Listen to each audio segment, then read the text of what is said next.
En manchette ce soir, augmentation des chambres climatisées dans les CHSLD. Malgré tout, seulement 35% des chambres sont climatisées en Abitibi-Témiscamingue. Pas de situation de fermeture de la part du CI3S, mais c'est beaucoup plus le contexte régional climatique. Des femelles caribous en gestation en Gaspésie à Charlevoix, mais aucune à Val-d'Or. Et l'interdiction des motocyclettes et des scooters non conformes est bien accueillie dans la région. On avait un problème d'interdiction de ces vélos-là dans nos sentiers.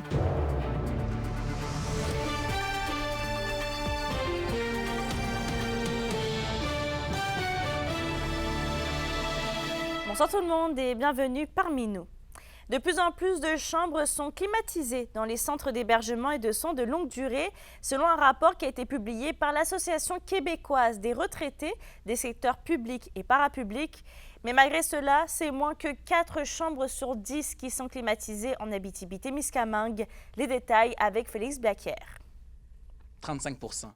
C'est le nombre de chambres individuelles qui sont climatisées dans les CHSLD de la région, révèle un nouveau rapport de l'Association québécoise des retraités des secteurs publics et parapublics. Selon elle, le besoin pour des climatiseurs est moins grand dans la région parce qu'il y a moins de vagues de chaleur que d'autres secteurs de la province. La principale raison que nous indique le CI3S de votre région, c'est à l'effet que les canicules sont moins fréquentes et moins prononcées chez vous, donc ce qui amène pas les gens à demander une climatisation.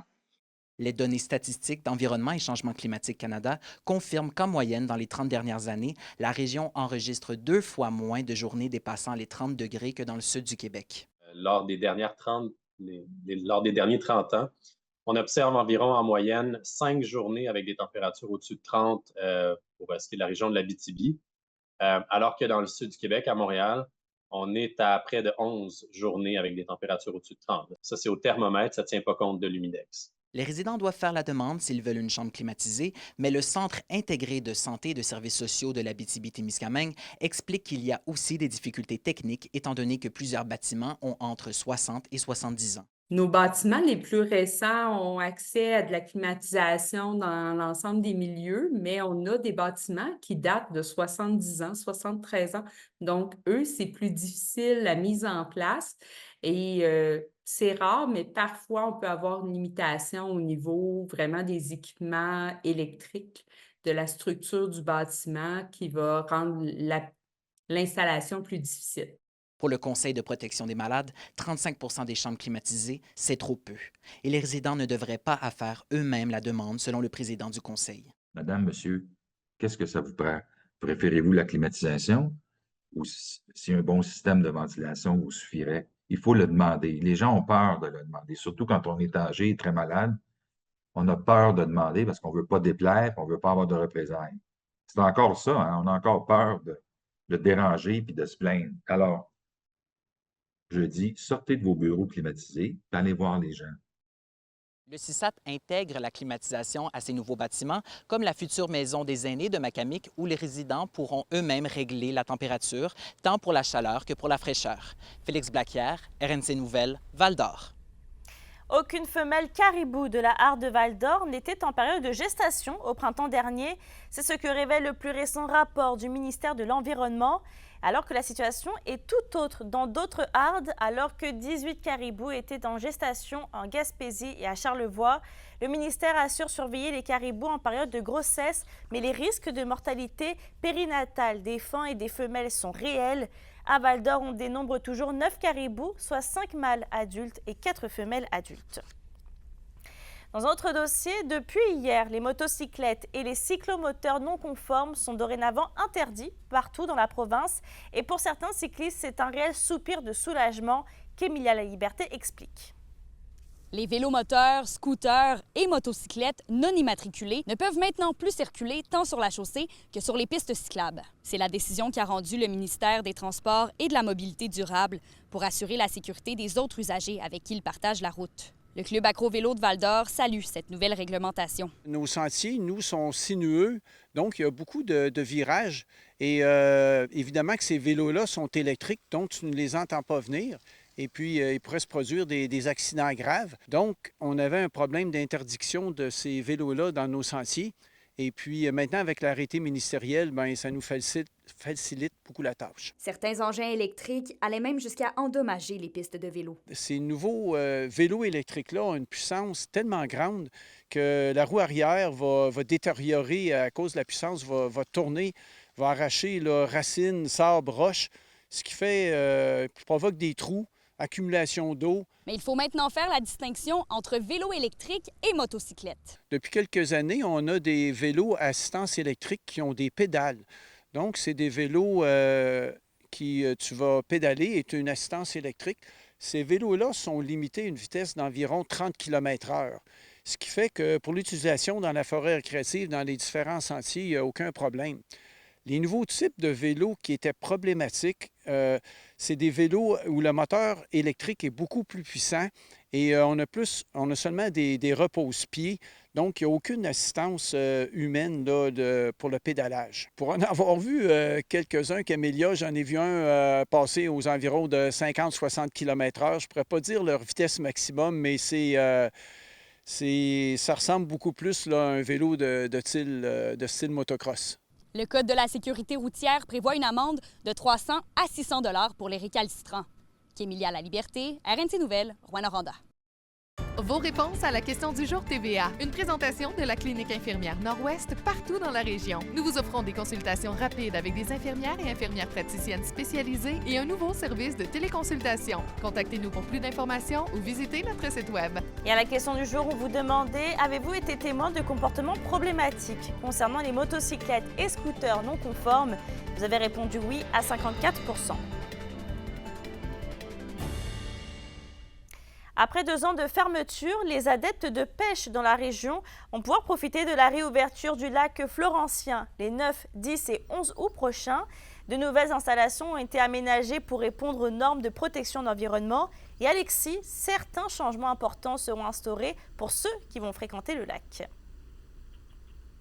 Absolument, Mélissa. L'Association de chasse et pêche de Val-d'Or tenait à réouvrir l'accès au site pour la pêche, mais on tenait quand même à le faire de manière convenable. Parmi les changements cette année, auparavant, il faut préciser que dans les années antérieures, l'accès, l'entrée se faisait du côté sud, au kilomètre 61. Les gens utilisaient la rampe d'embarcation et pouvaient directement installer leur embarcation nautique dans l'eau. Mais cette année, petit changement, l'entrée va se faire du côté nord, au kilomètre 57. Pourquoi ce petit changement technique? Bien, simplement parce que du côté sud, lorsque les gens installaient leur embarcation nautique à l'eau, cela pouvait créer des sédiments, donc une genre de pollution qui pouvait polluer l'eau. Donc, on voulait éviter ce changement-là, disons. Donc, on a complètement réaménagé au kilomètre 57 du côté nord une nouvelle passerelle. Il y a également une station de lavage d'embarcation nautique qui a été installée afin de pouvoir permettre aux gens de laver leur embarcation et éviter la propagation d'espèces exotiques envahissantes. Et l'Association de chasse et pêche de Val-d'Or, Mélissa, assure que toutes les normes du ministère de l'Environnement sont respectées. Je vous laisse écouter le président de l'association. Le lac Florentien est particulier parce que c'est un lac d'esquerre. Il est sur la division des eaux de l'Abitibi, entre autres de la rivière des Outaouais et puis de la rivière Ricana est sur le dessus. Alors, sur le plan géo-hydrique, c'est très spécial. L'eau est très claire, très belle. C'est une eau de haute qualité. C'est pour ça qu'on fait ça, pour qu'il y ait des sédimentations dans le lac. Les gens vont rentrer par la partie nord du lac. Là, il y a une passerelle qui a été créée pour que les gens puissent descendre leur petite chaloupe de 14 pieds et moins sur une rampe de bois et puis qu'ils vont la glisser vers le lac, ni plus ni moins. Puis au lac, il y a un quai pour les attendre. Alors, tout se fait manuellement. Mais certaines restrictions, Alexis, restent quand même en vigueur pour la préservation de la qualité du lac plus longtemps. Absolument. Donc, les embarcations de 14 pieds et moins seront toujours une norme, ainsi que la limite de 3 poissons par pêcheur. C'était déjà une limite qui était instaurée avant la fermeture, mais qui va demeurer. Pourquoi 3 poissons par pêcheur? Bien, simplement parce qu'on veut préserver le lac pour la pêche pour plusieurs années encore. Donc, on limite le tout à 3 poissons. Il y a également des stations d'enregistrement qui vont être sur place pour s'assurer que les pêcheurs respectent les normes. Les consignes vont tout de même être clairement indiquées. Je vous laisse de nouveau écouter M. Cormier. La réglementation reste la même pour le ministère. Ça veut dire que c'est 3 poissons par personne par détenteur. Nous, ce qu'on a remarqué, il dit, si tu attrapes tes 3 poissons, mais tu gardes tes 3 poissons, tu sers ta ligne à pêche. Parce qu'il n'y a pas d'autres sortes de poissons dans le lac. Alors, c'est uniquement de la truite ou de l'ombre de fontaine. Alors, la loi dit ça. Nous, du côté pour la prévention pour le lac, ce qu'on dit, bien, pas de petit moteur à gaz électrique, ni avec des petites embarcations légères, pas de remorque. Puis vous allez avoir des beaux stationnements près de là pour pouvoir aménager vos véhicules. Et je précisais tout de même pour terminer que l'ouverture est quand même possible grâce à l'appui de nombreux partenaires. J'en nomme quelques-uns, Eldorado Gold, la MRC de la Vallée de l'Or notamment, l'organisme du bassin versant, ainsi que plusieurs autres. Donc rendez-vous 9, 10, 11 août prochain pour les pêcheurs, ainsi qu'il faut quand même préciser que pour ceux qui ne sont pas nécessairement adeptes de la pêche, bien, le site va tout de même être ouvert pour la pratique là, de sport en plein air. Merci Alexis. Bonne soirée. Dans le monde judiciaire, maintenant, le 14e, le centre de justice de proximité commence à prendre forme en Abitibi-Témiscamingue. Le siège social sera situé à Amos. Un conseil d'administration a d'ailleurs été récemment créé. Entrevue d'Anthony Dallaire. Donc, une personne, justement, qui se représente tout seul, quelqu'un qui n'a pas nécessairement d'avocat ou qui n'a pas nécessairement les moyens d'avoir un avocat, peut aller vous voir. On voit de plus en plus d'individus qui se représentent seuls devant les tribunaux. Donc, c'est vraiment ça la mission du CJP. Des fois, c'est savoir quels sont les recours qui s'offrent à moi, quel formulaire que je dois remplir pour faire telle procédure. Donc, c'est vraiment de l'accompagnement dans ces démarches-là. On ne fait pas de représentation en tant que telle. On laisse ça à d'autres collègues qui sont en pratique privée. Donc, c'est vraiment plus ça l'ADN des CJP. Et est-ce qu'en fait, là, ça peut aussi, d'une certaine façon, venir alléger un peu le système de justice? C'est sûr que ça va aider la situation présentement en Abitibi-Témiscamingue. Et on parle d'accès à la justice quand on parle de CJP, mais on parle aussi de redonner une confiance des citoyens envers la justice. On en est très conscient. L'Abitibi-Témiscamingue, c'est un grand territoire et on parle d'un centre de justice de proximité. Donc, on veut vraiment être capable de créer cette proximité-là avec les citoyens malgré les distances.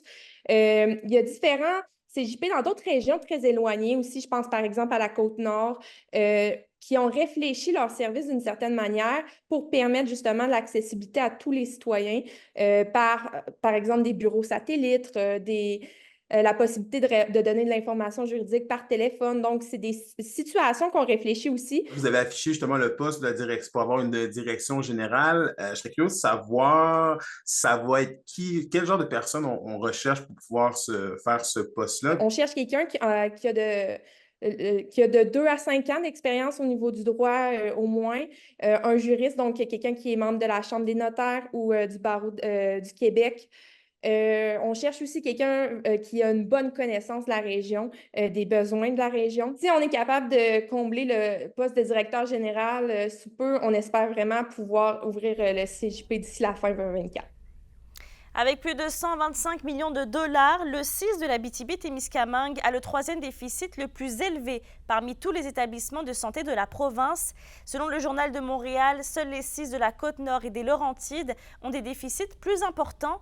Le ministère de la Santé indique que le recours à la main-d'œuvre indépendante coûte de plus en plus cher chaque année. Le CISAT a indiqué au journal que depuis la nouvelle année financière, les coûts pour maintenir les services dépassent les revenus.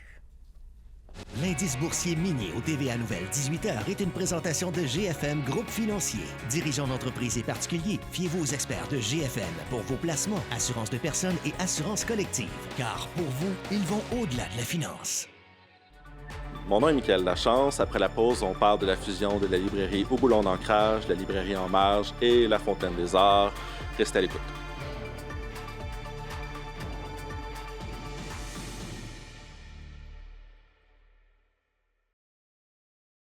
Les SADC de l'Abitibi-Témiscamingue et du nord du Québec vous présentent la bonne nouvelle économique TVA. À Amos, le centre de consultation sportive Le Sommet offre divers suivis multidisciplinaires aux athlètes pour favoriser leur bien-être et les aider à atteindre leur plein potentiel. Les propriétaires Marie-Ève Tremblay et Alexandre Aubin ont investi plus de 650 000 $. Travailleuse sociale, Marie-Ève sera accompagnée de Jonathan Grignon et d'autres professionnels de la santé rejoindront l'équipe. Des ateliers conférences sur diverses thématiques seront offerts pour les associations sportives.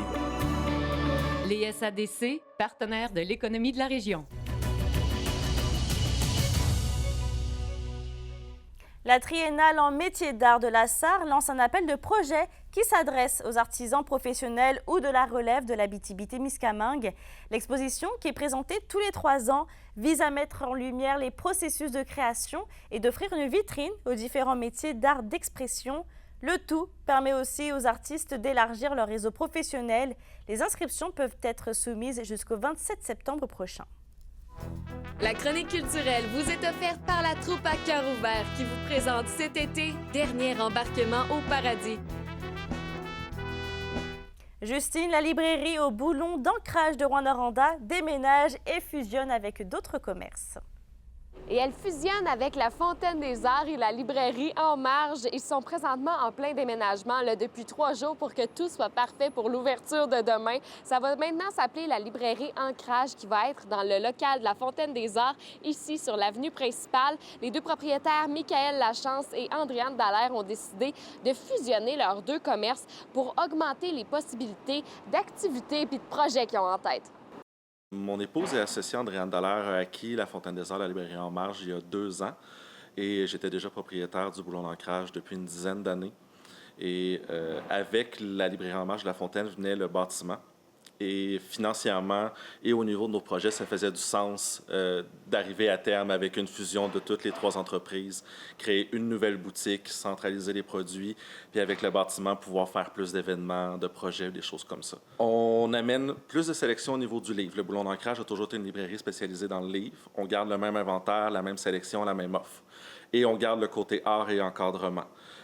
Ça nous permet de satisfaire plus de hobbies. Au niveau culturel, on ajoute aussi les jeux de société, le jeu de rôle, on veut ajouter aussi des tables pour des événements. L'idée, c'est vraiment de créer, oui, une librairie, mais aussi un endroit de hobby où les gens peuvent venir vivre de leur passion ensemble, même si leurs passions ne sont pas forcément les mêmes. Je pense à la mère qui vient pour l'art, sa fille pour les livres, ainsi de suite, là. La librairie Ancrage va ouvrir demain dès 10h. Vous allez pouvoir visiter toutes ces belles nouveautés. Mais pour le propriétaire, Michael, c'est un grand sentiment de fierté, ce nouveau projet-là, mais c'est aussi un peu une émotion mitigée. C'est particulier pour moi parce que le changement vient dans une année vraiment particulière. On a perdu notre fondateur il y a quelques semaines, Jean-Paul Lessard. Mais en même temps, ça a toujours été un de ses rêves à lui, de sortir de la librairie du centre d'achat, avoir son propre bâtiment, l'agrandir. J'accomplis un peu un long objectif après 10 années, mais on le fait sans pouvoir en parler à notre fondateur, malheureusement. C'est un peu mitigé. Je suis content, je suis excité, un peu triste. C'est particulier.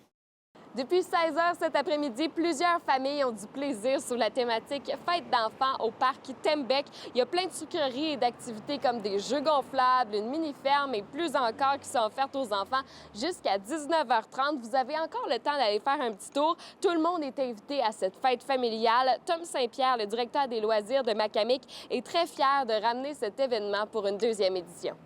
C'est vraiment un rassemblement. On veut que le monde qui aiment la ville de Macamic. Dans le fond, là, c'est un rassemblement familial. On veut que le monde sorte de chez eux. Ça coûte pas cher, ça coûte absolument rien. Fait que c'est vraiment, on veut rassembler, festoyer, on veut fêter avec tout le monde, montrer que la ville est intéressée à lui citoyen. L'année passée, on tournait autour de 200 personnes. Cette année, je vise plus de 200. Moi, je dis qu'on va, avec le beau temps en plus, cette année, on est à l'extérieur. Fait que d'après moi, on va viser le 300 personnes facile. On a beaucoup de nourriture, on est prêt à accueillir tout le monde. Soyez avec nous après la pause puisque Waseya Brazo va représenter l'Abitibi aux championnats provinciaux de baseball qui se déroulent cette fin de semaine à Blainville.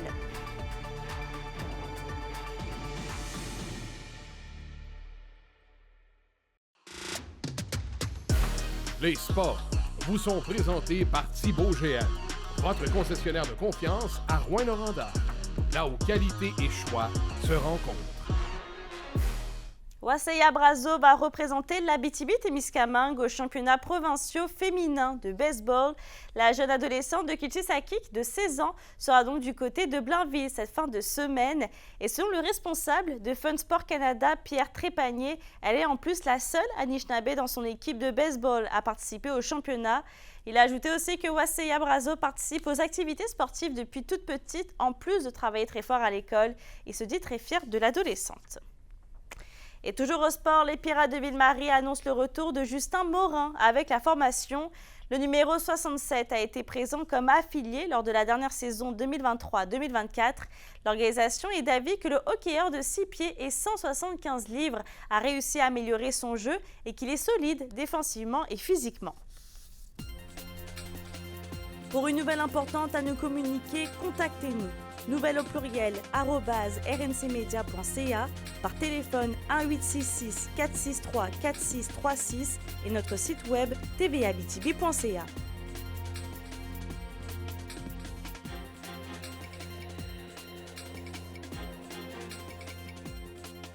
La météo.